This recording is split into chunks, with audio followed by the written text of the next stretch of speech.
बोलो जयकारा बोल मेरे श्री गुरु महाराज की जय। श्री परमहंस दयाल जी महाराज की जय। कल सबने श्रवण किया था साधु और सिद्धि, कैसे हरिहर बाबा जी ने बताया कि अपने भजन को बचा कर रखें। अगर हम छोटी छोटी बातों में अपने भजन को गंवा देते हैं, यानी क्या करते हैं उसके बदले में ये हो जाए वो हो जाए, तो भजन चला जाता है ना। तो आज जो है वो है गुरु महिमा। बड़े प्रेम से श्रवण करें। सतगुरु जल निधि गहन गंभीरा, सुख स्वरूप वचनामृत नीरा, प्रेमी मंजन मन ही करावहीं, कर्म शुभा शुभ सब धुल जावहीं। क्योंकि गुरु की महिमा जो है वो अवर्णनीय है, अकथनीय है। गुरु एक ऐसे अथाह जलनिधि की भांति गंभीर और महान सागर हैं, जिसमें समस्त सुखों का भंडार है। गुरु का वचन रूपी अमृत जिसमें भरा हुआ है, इस अथाह अमृत स्रोत में प्रेमी श्रद्धालु जन मानसिक स्नान करते हैं, जिससे शुभाशुभ कर्म जो हैं वो सब धुल जाते हैं। मैं लो गंध लो कैसो ही होवे, जाए सुर सरी माही समोवे, जो जन शरणागत चले आवहीं, अंध अज्ञ कहीं मार्ग पावहीं। शिष्य भले ही मलिन मन का हो, गंदे विषय विकारों से भरा हुआ हो, जैसे गंदा मैला जल सुरसरी यानी गंगा में पहुंचकर शुद्ध हो जाता है, जन सेवक सतगुरु के शरण में आ जाता है। दयालु प्रभु उस अज्ञानी जीव को ज्ञान मार्ग पर लगा देते हैं।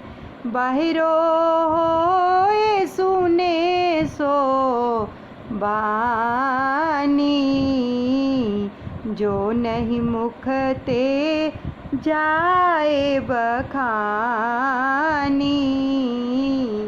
वचन संत जब मुख होए बाचहीं, मन मतंग मोर बन नाचहीं। उस परावाणी को सुनने के लिए संसार की तरफ से बहरा बनना पड़ता है, तभी उसको सुना जा सकता है। उस परावाणी की महिमा का सुनने वाला वर्णन नहीं कर सकता।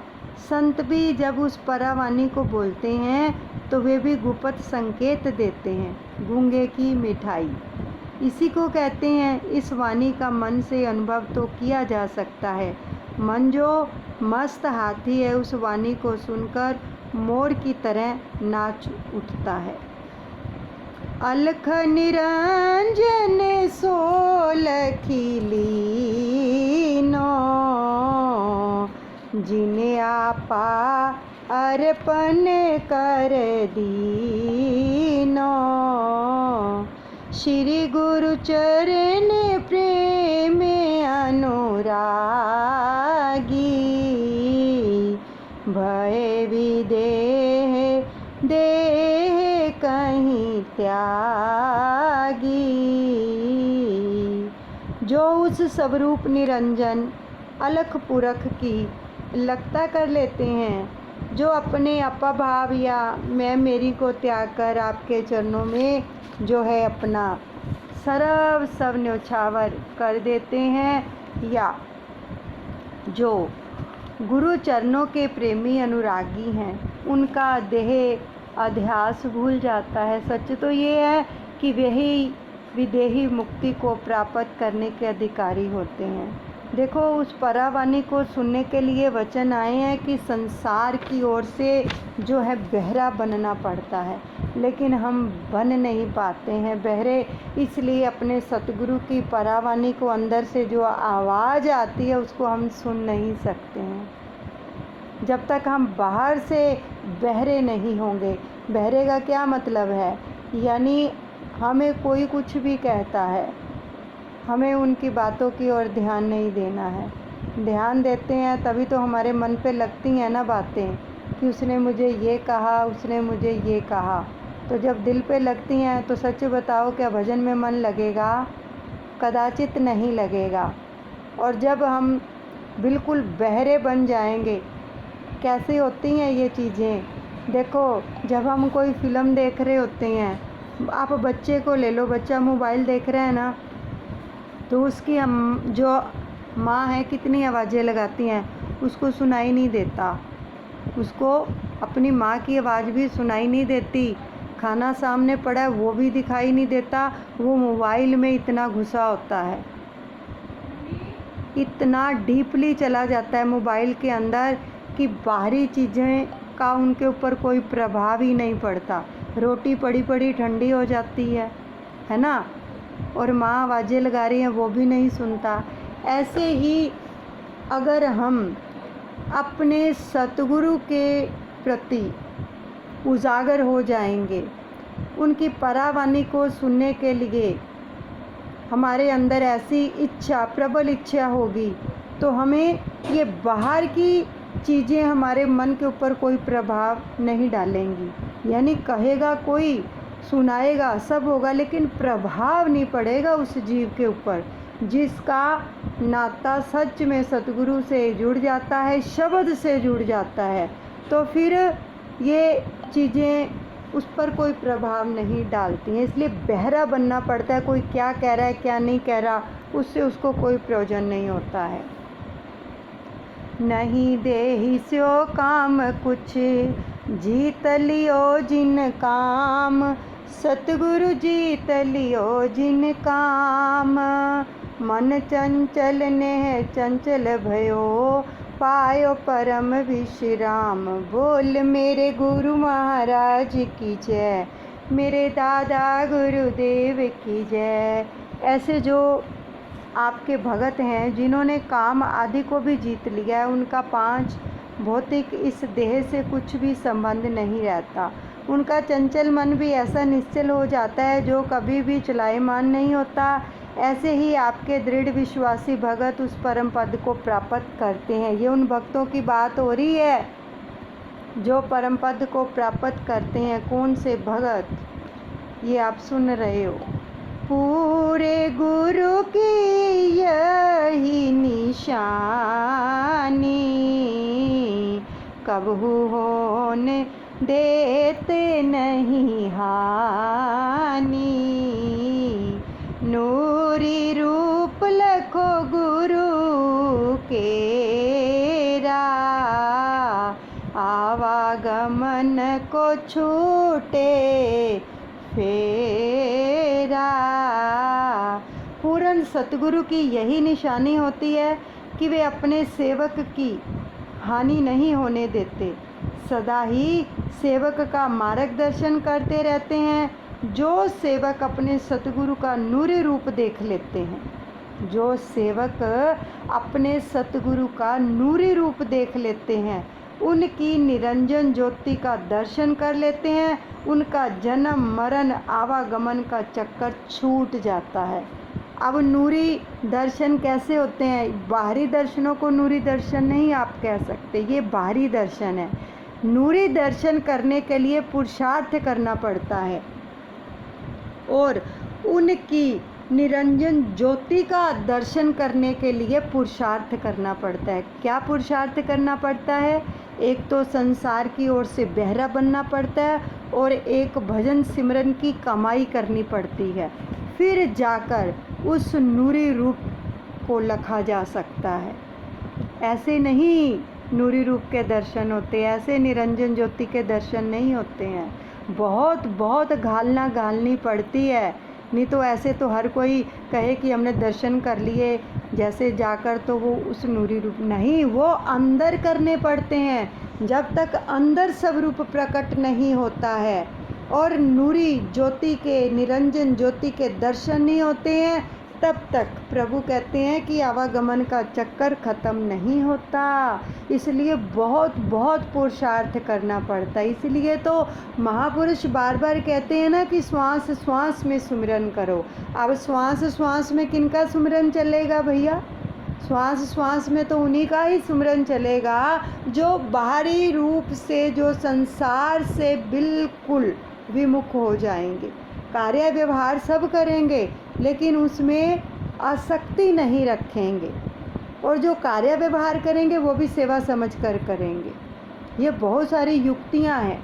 फिर जाकर कहीं बहुत ज़्यादा पुरुषार्थ करने के बाद, भजन की कमाई करने के बाद गुरु की कृपा होती है, तभी उसके नूरी रूप के दर्शन होते हैं। हर घट माही बसते मम स्वामी, साचो ठाकुर अंतरयामी।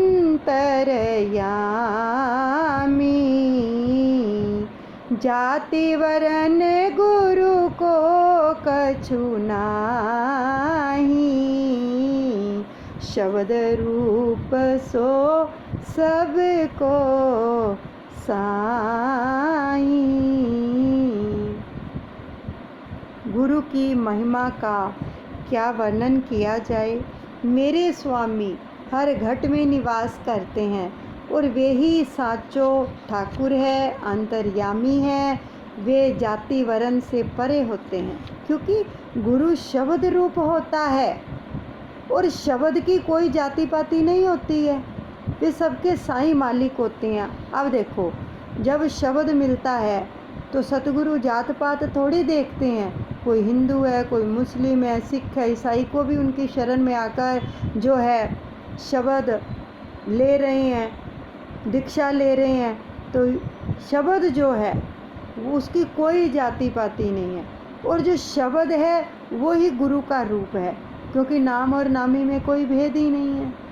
क्योंकि जब श्री ग्रंथ जी का पाठ हो रहा था पंचम पातशाह के, तो उसमें भी आप सबको एक लीला सुनाई गई थी कि किस प्रकार श्री गुरु महाराज जी ने उस भगत से वायदा किया था कि जब कुटिया का मुहूर्त होगा, विदेश में आश्रम का मुहूर्त होगा, तो हम आएंगे, अवश्य आएंगे। तो किसी कारणवश वो नहीं आ पाए। तो जिस दिन मुहूर्त था तो उस दिन उस भगत से वायदा किया था हम आएंगे। अब क्या, वो भगत जो था वो प्रार्थना करने लगा कि आपने कहा था हम आएंगे लेकिन आए नहीं। जो उसकी पॉकेट में रुमाल था ना, जब उसने निकाला उस रुमाल को, तो उस रुमाल के ऊपर शब्द के रूप में स्थापित हो गए, शब्द के रूप में अंकित हो गए। उसने शब्द के रूप में दर्शन किए श्री गुरु महाराज जी के। आपको पता है शब्द क्या है? जो हमें शब्द मिला है उसके अक्षर जो हैं, उसके दीदार जो हैं, वो रुमाल पर अंकित हो गए। इसलिए कहते हैं जब आप भजन करते हैं, सुमिरन करते हैं, जब हम श्वास को ऊपर उठाते हैं तो पहले अक्षरों का ध्यान होता है, और जब हम श्वास को नीचे लेके आते हैं बाहर, तो आखिरी अक्षरों का दीदार होता है नाम महाराज के। तो नाम महाराज कहाँ पर अंकित हो गए? एक रुमाल के ऊपर। यानी श्री गुरु महाराज जी शब्द के रूप में आकर उनको दर्शन दिए। इसलिए जो सतगुरु है वो शब्द स्वरूप है। और जब शब्द का जाप करते करते, ध्यान करते करते, कमाई करते करते, इसी शब्द के अंदर से ही स्वरूप प्रकट होता है। कमाई करनी पड़ती है। दादा गुरु महाराज जी ने 16 साल तप किया नगन अवस्था में, दिगंबर अवस्था में, अकबरपुर के जंगलों में। क्यों किया? क्या ज़रूरत थी उनको इतना तप करने की, इतना भजन करने की? नंगली निवासी भगवान ने 13 साल तप किया, क्या जरूरत थी? तीनों लोकों के मालिक हैं, लेकिन उन्होंने दिखाया है कि जब तक भजन नहीं करेंगे, शब्द की कमाई नहीं करेंगे, तो किसी भी चीज़ की प्राप्ति नहीं हो सकती है। एकीकार तब ही हुआ जा सकता है जब हम शब्द की कमाई करेंगे। तो देखो, शब्द के रूप में उसको रूमाल पर दर्शन हुए, शब्द के रूप में। तो सतगुरु शब्द स्वरूप हैं, इसीलिए हर वक्त हमें श्वास श्वास में सिमरन करने के लिए महापुरुष प्रेरित करते हैं। सतगुरु ऐसो मंत्र हम दीना, आत्म राम अंतर मुख चीना, गुरु मूर्ति मस्तक करे राखो, चढ़ ब्रह्मांड प्रेम रस चाखो। सतगुरु ने ही हमको ऐसा गुरु मंत्र महावाक्य दिया है जिससे उस रमे हुए राम को अंतर्मुख वृत्ति होकर पहचाना जा सकता है, बाहरी मुख से नहीं, अंतर्मुख होकर। अब इसीलिए तो संतों ने बताया है कि गुरु की मूर्ति को मस्तक में रखकर ब्रह्मांड की सैर करें और उस प्रेम रस रूपी अमृत का रसपान करें। सच तो ये है, गुरु की मूर्ति, मन में ध्यान, गुरु के शब्द मंत्र मन मान। ग्रंथि जड़ चेतन सुलझावहीं, घट भीतर निज रूप लखावहीं, पवन हिंडोल दियो बैठारी, दीनो सागर पारे उतारी। पूर्ण सतगुरु ही जीव ईश की ग्रंथि को सुलझा सकते हैं, जैसे दादा गुरुदेव ने श्री नंगली निवासी भगवान जी की ग्रंथि को सुलझाया था। सबने ये लीला सुनी है ना, कैसे उनकी सूरत को ब्रह्मांड से जो चिपकी हुई थी नीचे लेके आए, जीव और ईश की ग्रंथि को सुलझाया। तो ये सतगुरु ही कर सकते हैं। क्या जड़ है और क्या चेतन है, अपने घट यानी हृदय के भीतर ही अपने निज स्वरूप की लखता करा देते हैं पूर्ण सतगुरु।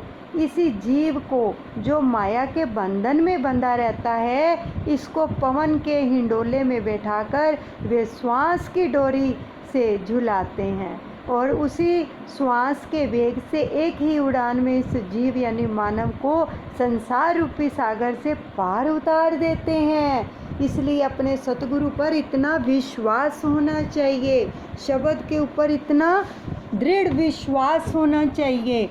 तो कभी जो सचमुच अपने सतगुरु के सच्चे प्रेमी भगत होते हैं वो इतने डोलते हैं, चाहे जैसे भी परिस्थितियां आ जाएं, अपने सतगुरु का द्वार नहीं छोड़ते हैं, बिल्कुल भी नहीं।